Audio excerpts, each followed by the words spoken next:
We love to make fun of Apple around here, but it looks like things may actually be looking down for the company in a real way.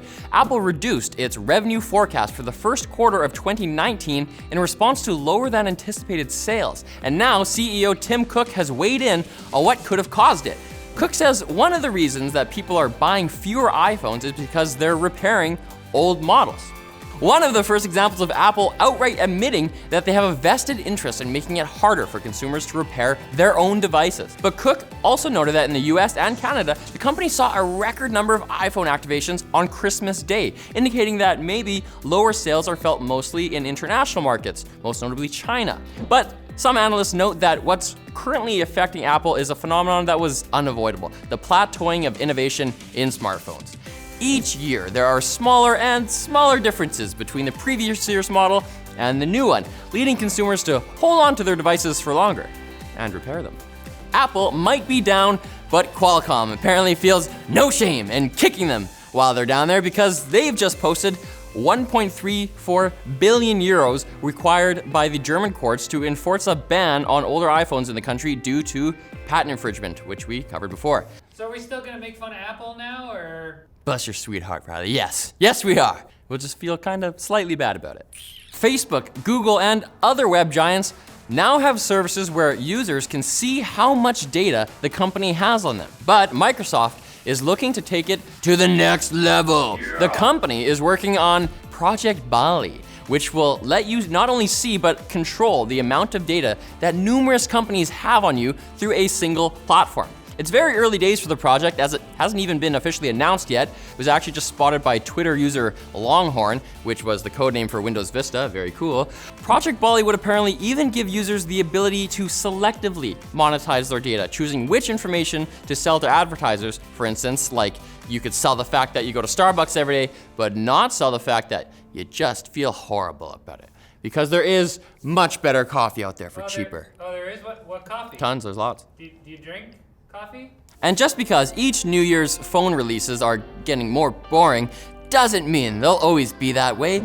Popular and usually somewhat accurate leaker Evan Blass has posted a video showing what is reportedly a Xiaomi folding phone. But instead of one bend, it has two bends. Ooh. If it is a fake, it's a pretty dang good one, as the screen seems extremely responsive. Samsung, meanwhile, has had an image leaked of its upcoming Galaxy S10.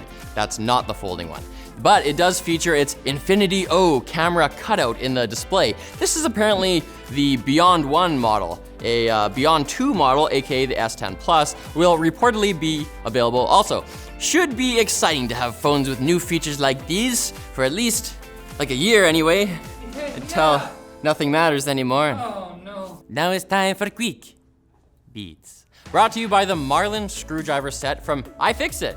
Each fixed blade screwdriver features an ergonomic, knurled, rubberized handle with a swivel top, plus a black oxide coated tip so it hangs onto tiny screws with a steel grip.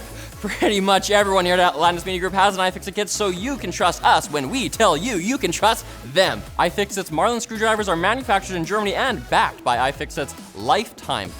Your whole lifetime warranty. So get yours for $24.99 at ifixit.com/Linus or at the link in the video description.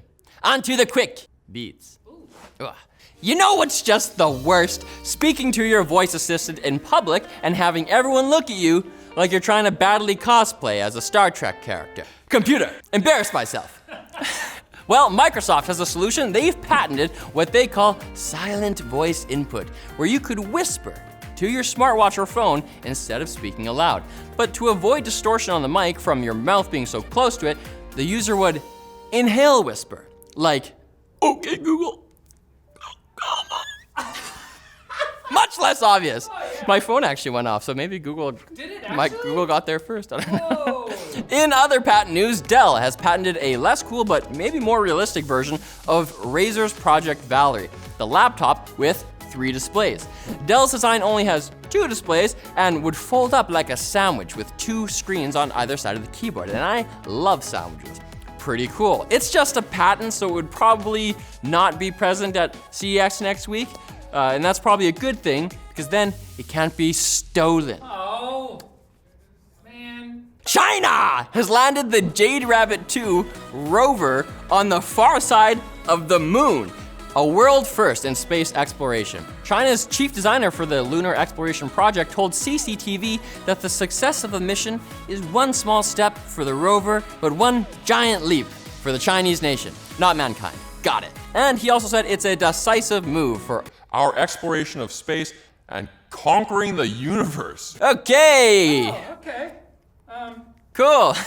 More Microsoft news. The company is making Windows 10 installation great again by turning off that annoying feature that has Cortana pipe up and try to help you. Unfortunately, only Pro, Enterprise, and Education versions of the Windows 10, that old fangled, will have the feature disabled. The rest of us will still have company while we're installing, whether we want it or not. You need some help? Nope. And also, unfortunately, somehow, the horrible saga of the Windows 10 October update is still not over, as reports are emerging that the update, which has now begun to officially roll out again, is disabling some users' administrator accounts, which is a problem, to say the least. That's a big deal. Thankfully, it should only affect a limited number of users updating directly from the April update, aka 1803, 1803, 1803. People who purposefully enabled the built-in admin account, but still, it's enough to make a guy wanna try Linux. You wanna try Linux? But before that happens, this episode has to end. Thanks for watching, guys, and come back on Monday for the first week-long coverage of CES, the Consumer Electronics Show in Vegas, the biggest tech show ever, at the Tacoma Dome. That's right, Techlinked is going on location to SaaS tech companies right to their little smiling faces. They smile, but their eyes are dying. Oh, yeah. Yeah. What, this doesn't even have HDMI 2.1? Very exciting, so subscribe. See you there. Woo!